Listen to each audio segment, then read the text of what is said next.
오늘 함께 읽으신 신명기 10장 본문에서 저희가 주목해야 될 표현이 있죠. 13절에 너희를 위하여. 오늘로 하면 저와 여러분입니다. 저와 여러분을 위해서 명령과 규례, 말씀을 주셨다 하는 것이죠. 메시지가 분명합니다. 하나님이 저와 여러분에게 말씀을 주신 이유, 행복에 있다. 그냥 행복이 아니라 참된 행복, 세상에 알 수도 없고 줄 수도 없는 행복을 위해서 말씀을 주셨다 하는 것입니다. 하나님 말씀을 통해서 주시는 뜻, 하나님의 뜻을 따라 살 때 저와 여러분에게 행복이 있다, 참된 행복이 있다는 말씀입니다. 뜻이 참 많죠? 여러분 갖고 계신 성경, 이 성경책에 하나님의 뜻이 참 많습니다. 이 많은 뜻들을 하나로 줄여볼 수 있을까요? 하나로 줄여보려는 시도는 어리석은 시도일까요? 아니요. 저희가 한 절만 읽었습니다만은 마태복음 22장에서 예수님 당시의 율법 선생이 예수님께 여쭙잖아요. 이게 마태마가 누가복음에 다 나오기 때문에 질문이 좀 다릅니다. 이렇게 물었어요. 여기 말씀이 많이 있는데, 하나님 뜻이 많이 있는데 영생에 이르게 하는 뜻이 뭡니까? 이렇게도 물었고요.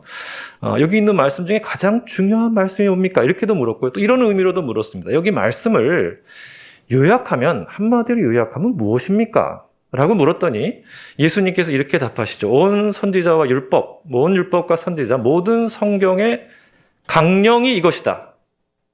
그리고 오늘 말씀을 주신 거 아니에요? 22장 40절. 강령이라는 말이 무슨 뜻입니까? 한자 말입니다만은 우리가 읽고 있는 개역 개정판은 강령으로 번역했고요. 새 번역이 참 번역을 잘했어요. 본뜻이다. 모든 성경의 본뜻이 뭐라고요? 사랑이다. 하나님을 모든 것 다해서 사랑하고 내 이웃을 내 자신과 같이 사랑하는 것.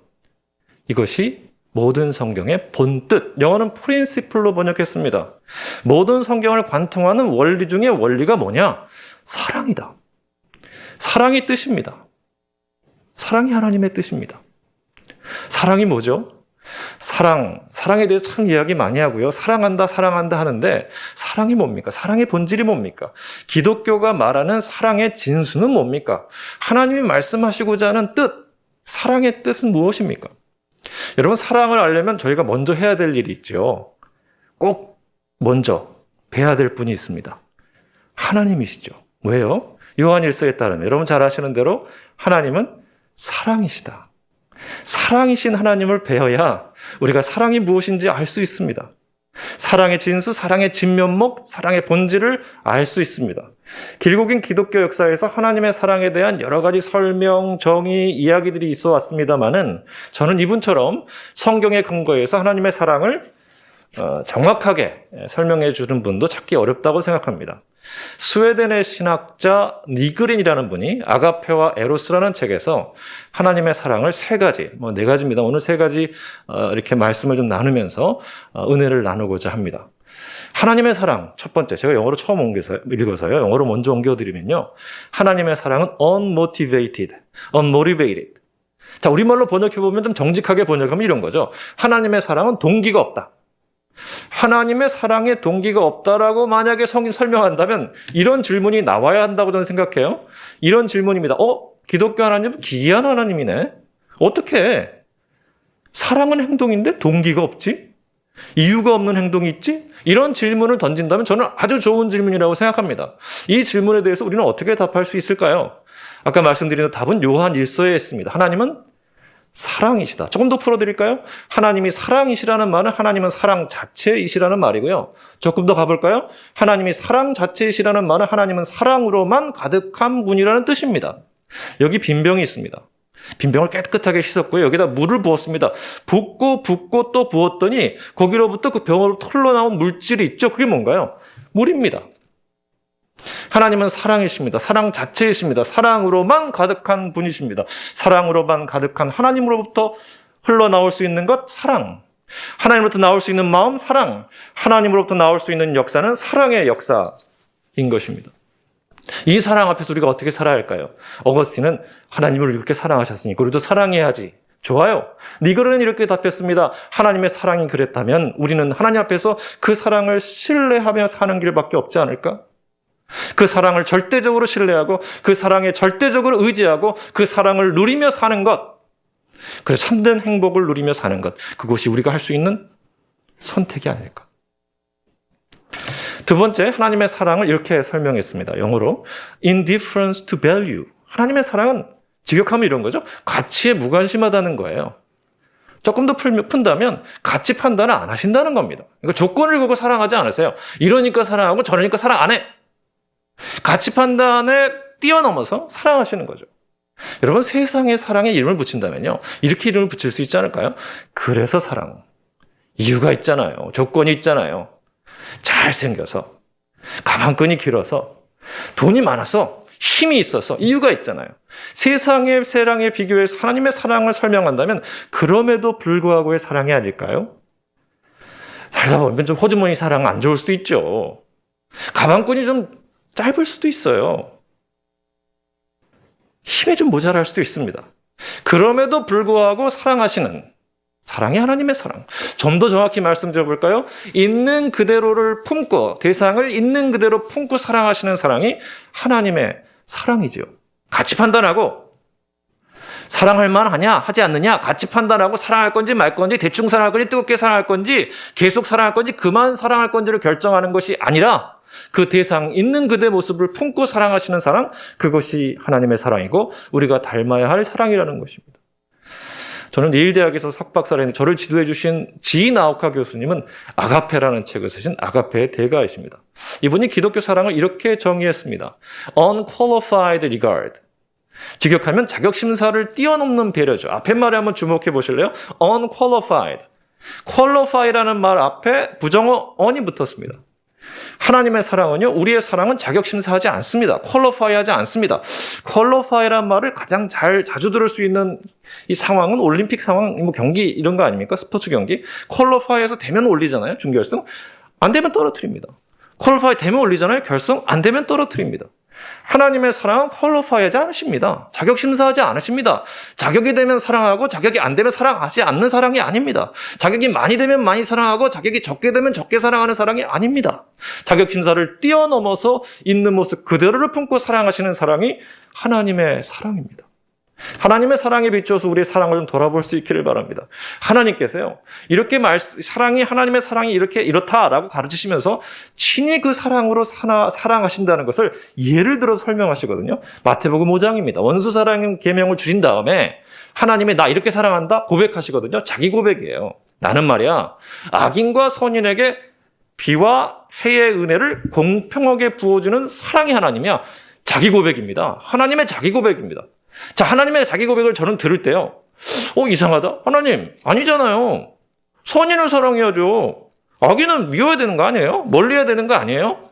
혹시 우리는 이렇게 생각하는지 모르겠습니다만은 하나님은 선인이든 악인이든 선인이든 그 대상에 대한 자격심사를 내려놓고 자격심사를 뛰어넘어서 그 대상을 있는 그대로 품고 사랑하시는 사랑이다.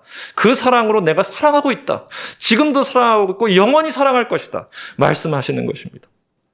강요원을 생각합니다. 세브란스를 생각합니다. 우리 하나님께서 1등 병원으로 세우셔서 이 사랑을 펼쳐오셨고 펼치고 계시고 앞으로도 펼치실 줄로 믿습니다. 마지막, 니그린이 하나님의 사랑을 이렇게 설명했습니다. 성경에 근거한 겁니다. Value creating. 하나님의 사랑은 가치를 창조한다. 가치를 창조한다. 하나님의 사랑을 받으면 가치 있는 존재가 된다는 뜻이죠. 여러분, 에베소서 2장에 보면 그러니까 우리 예수 믿는 사람들, 저와 여러분에 대한 정의가 나옵니다. 저는 아주 중요한 정의라고 생각하는데요. 좀 밋밋해요. 재미가 없어요. 근데 대단히 중요한 정의입니다. 에베소 2장에 따르면 저와 여러분, 예수 믿는 사람들은요, 만드신 바래요. 만드신 바. 만드신 바. 이 말을 신약 성경에 처음 쓰여진 그리스 말로 포이에마라고 하거든요. 포이에마. 이 포이에마는 수동태 동명사형입니다. 그러니까 원형은 포이에오라는 동사예요. 동사에서 왔어요. 그러니까 이 포이에오라는 동사는 만들다, 제작하다, 물론 실학적으로 얘기하면 하나님께 돌린다면 창조하다 이런 뜻이겠죠. 그러니까 이게 수동태로 바뀌었으니까 수동태 동명상이니까 만드신 바, 대단히 정확한 번역입니다. 포이에마. 여러분, 이 말에서 영어에 마스터피스가 나왔다고 하잖아요. 마스터피스. 여러분 잘 아시는 대로 걸작, 대작, 이후에도 없고 이전에도 없고 이후에도 없을 걸작, 대작, 마스터피스. 여러분, 긴 설명이 필요 없습니다.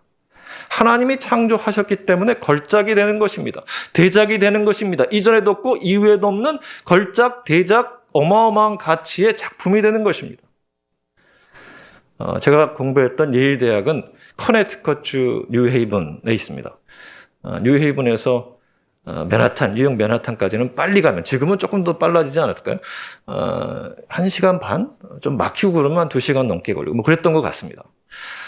제가 처음 저희 가족들과 맨하탄에 간 것은 제가 유학을 가고 3년 반 지나고 나서야, 제가 참 공부를 열심히 했다는 얘기겠죠. 네, 하여튼, 네, 3년 반 지나서 처음 갔습니다. 3년 반 만에 가니까 공부 많이 했어요. 검색을 많이 했는데 어딜 갈까? 저희 가족이 처음으로 가기로 결정한 것은 모마였습니다. 모마. 뮤지엄 오브 마든 아트. 현대미술관이죠. 너무너무 그 귀한 작품들이 많았어요. 진품들, 세계적인 작품들 다 잊어버렸습니다. 2작품은 아직도 제가 생생하게 기억하고 있습니다. 지금 어디 옮겼는지 모르겠습니다만은 빈센트 반 고흐가 그린, 여러분 잘 아시죠? 빈센트 반 고흐가 그린 올리브 나무와 별이 빛나는 밤에가 거기 있었습니다. 저는 그 작품, 2작품이 거기에 있는지 몰랐습니다. 몰랐고요. 그냥 그날 그 작품 앞에 섰습니다. 별이 빛나는 밤에 올리브 나무 앞에 섰습니다. 제가 태어나서 처음 그런 제 몸의 변화를 경험했기 때문에 그 경험, 그 느낌을 아직도 기억하고 있습니다. 여러분 그런 경험 해보셨잖아요. 숨이 막히더라고요. 한순간 호흡이 정지되는 것 같은? 눈을 딴 데 둘 수가 없어요. 그리고 또 한 가지 변화가 있었습니다. 두근거리더라고요. 전 처음 경험해봤어요. 두근거리더라고요. 제가 그날 결론을 내린 게 있습니다. 별작 앞에 서면, 대작 앞에 서면 두근거린다. 두근거린다. 저도 이제 뭐 거울 앞에 서잖아요. 출근하기 전에 면도도 하고 뭐 이렇게 바르기도 하고. 오늘도 여러분 뵈러 온다고 아침 일찍, 정말 새벽 일찍 일어나서 나름대로 이렇게 넥타이는 어떤 색으로 할까 이렇게 하면서 이렇게 나름대로 준비하고 왔습니다만은, 바쁠 때는 그렇게 못하지만 제가 뭐 자주는 못해요. 거울에 비친 제 존재를 묵상할 때가 있습니다. 하나님 앞에서 제 존재를 묵상할 때가 있습니다. 하나님 앞에서 제 존재를 묵상하다가 두근거리는 경험을 할 때가 있습니다. 여러분 한번 답해 보십시오. 여기 계신 분도 계시고 지금 이 영상으로 예배를 드리실 분도 있겠습니다만은, 자기 존재를 하나님 앞에서 묵상할 때 두근거리는 현상은 정상적인 현상입니까? 비정상적인 현상입니까? 네, 정상입니다. 네, 신앙의 세계에서 하나님 앞에서 자기 존재를 묵상할 때 두근거리는 현상은 지극히 정상적인 현상입니다. 여러분 다른 이유가 없죠. 무엇이 되어서도 아닙니다. 무엇을 남겨서도 아닙니다. 무엇을 이루어서도 아닙니다. 무엇을 가져서도 아닙니다. 온 천지를 창조하신 하나님 창조의 손길, 그 사랑의 손길이 제 온 존재에 닿아 있는데 제가 어떻게 지극히 두근거릴 만큼 걸작이 아니겠습니까? 또 있죠.